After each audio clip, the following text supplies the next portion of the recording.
तो दोस्तों, हम में से यहाँ पर बहुत सारे लोगों को अपने दोस्तों के साथ ट्रिप पर जाना बहुत पसंद होगा और कई बार अपने दोस्तों के साथ ट्रिप पर भी गए होंगे एंड तब हमारी एक्साइटमेंट लेवल कुछ ज्यादा ही ऊपर चली जाती है और इसी एक्साइटमेंट के कारण हम कई बार रॉन्ग टर्न ले लेते हैं जिसका परिणाम हमने कभी सोचा भी नहीं होता।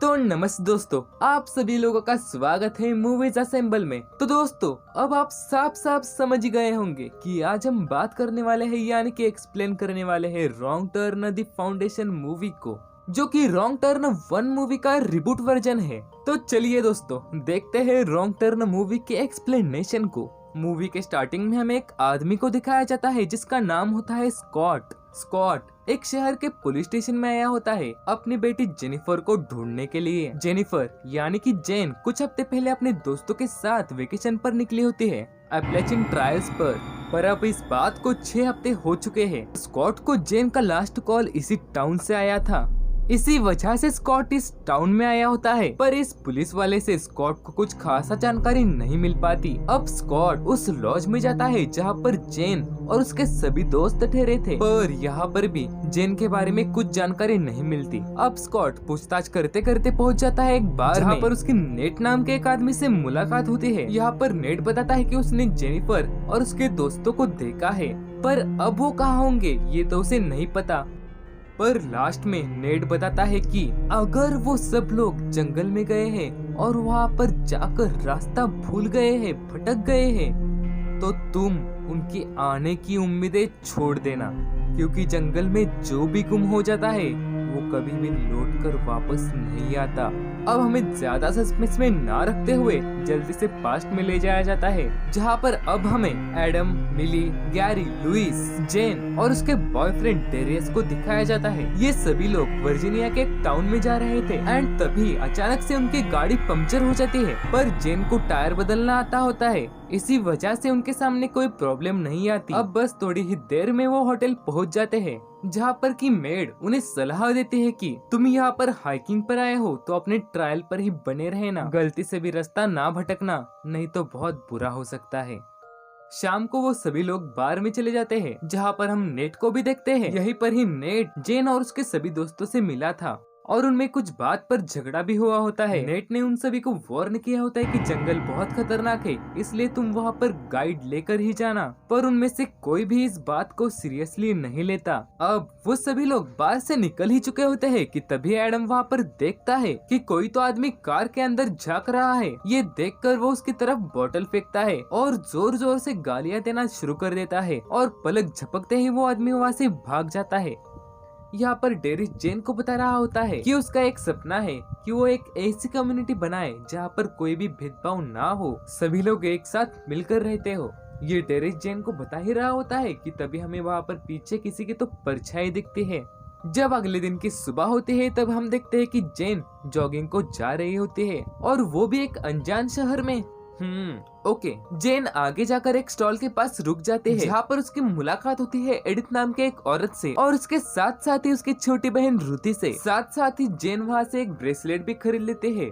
अब जेन और उसके सभी दोस्त हाइकिंग के लिए निकल पड़ते हैं। वो सभी दोस्त बड़े ही मजे में होते हैं और अपने ट्रायल पर जा रहे होते हैं, पर तभी डेरियस उन सभी को बताता है यहाँ पर नजदीक ही एक सिविल वॉर के टाइम का एक किला है, तो चलते हैं और उसे ढूंढते हैं। और सभी लोग मान भी जाते हैं, पर जेन के मन में एक बात चुप रही होती है कि उन वार्निंग्स का क्या जो गांव में हमें बार बार बताई गई थी, पर फिर भी डेरियस उसे मना ही लेता है। आखिरकार वो सभी लोग रॉन्ग टर्न ले ही लेते हैं। वो जैसे जैसे आगे बढ़ना शुरू करते हैं वैसे वैसे प्रॉब्लम्स का भी आना शुरू हो जाता है। मिली तो मरते मरते बचती है। थोड़ा और आगे जाने के बाद डेरियस को एहसास होता है कि उससे गलती हो चुकी है, वो बहुत दूर आ चुके हैं और फिर भी उन्हें किला तो नहीं दिख रहा, इसलिए डेरियस अब सबको वापस चलने के लिए कहता है। पर इनको कहाँ पता ये आए तो खुद के मर्जी से थे, पर ये अब खुद के मर्जी से जा नहीं सकते क्योंकि अभी तो रॉन्ग टर्न का हिसाब बाकी है।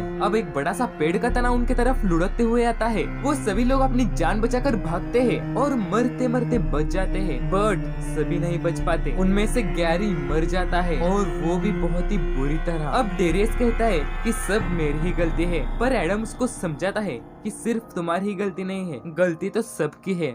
वो सभी बातचीत ही कर रहे होते हैं कि तभी जेन देखते हैं कि कोई तो उन पर नजर रख रहा है, पर वो पल भर में ही गायब हो जाता है। अब वो सभी लोग यहाँ से निकलने का फैसला कर लेते हैं। उनको चलते चलते रात हो जाते हैं, इसलिए वो वहीं पर टेंट लगाकर वहीं पर सो जाते हैं। जेन भी सो जाते हैं, पर बिजली कड़कने की आवाज से वो जाग जाती है और उसे टेंट के बाहर किसी की तो परछाई दिखती है, पर पल भर में ही वो परछाई भी गायब हो जाती है। इसलिए उसे लगता है कि ये कोई तो वहम होगा। ये समझकर वो फिर से सो जाती है। अगले दिन की सुबह होती है, तब उन्हें पता चलता है कि वो एक कब्रिस्तान में सो रहे थे। अब वो देखते हैं कि मिला वहाँ पर कहीं पर भी नहीं दिख रही एंड उसके साथ साथ ही उन सभी के फोन्स भी गायब हो चुके हैं। अब जेन बताते हैं कि रात को टेंट के बाहर उसे किसी की तो परछाई दिखाई दी थी। ये बात सुनकर सभी लोग और भी ज्यादा डिस्टर्ब हो जाते हैं और मिला को ढूंढने लग जाते हैं। और मिला को ढूंढते ढूंढते उन्हें वो किला मिल जाता है। यहाँ पर उन्हें पता चलता है कि ये किला किसी फाउंडेशन ने बनाया था और ये कब्रिस्तान भी उन्हीं लोगों का था या है।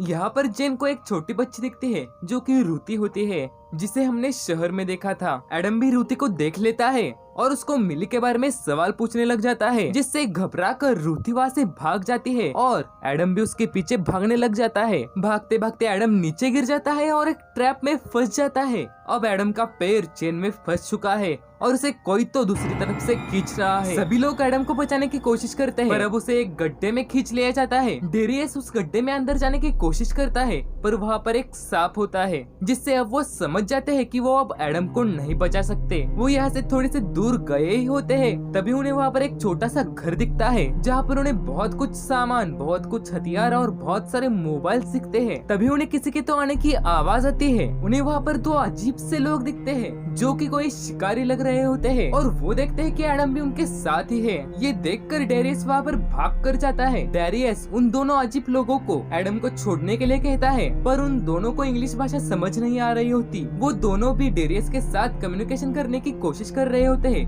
वो अपनी भाषा में डेरियस को कुछ तो बता रहे होते हैं, पर उनमें से किसी को भी ये भाषा समझ नहीं आ रही होती। उन सभी को तो ये आदमखोर आदमी ही लग रहे होते हैं, पर अगर सच में ये दोनों आदमखोर आदमी होते तब ये दोनों उनसे बातचीत नहीं करते, उन दोनों को मार ही डालते। वो दोनों फिर से डेरियस और उनके दोस्तों को कुछ बताने की कोशिश करते हैं, पर इतने में ही एडम उठ जाता है और उन दोनों में से एक के सर पर जोर से वार कर देता है, जिससे वो आदमी बुरी तरह से मर जाता है एंड वो सेकंड आदमी यहाँ से भाग जाता है। ये उन्हें पता भी नहीं चलता।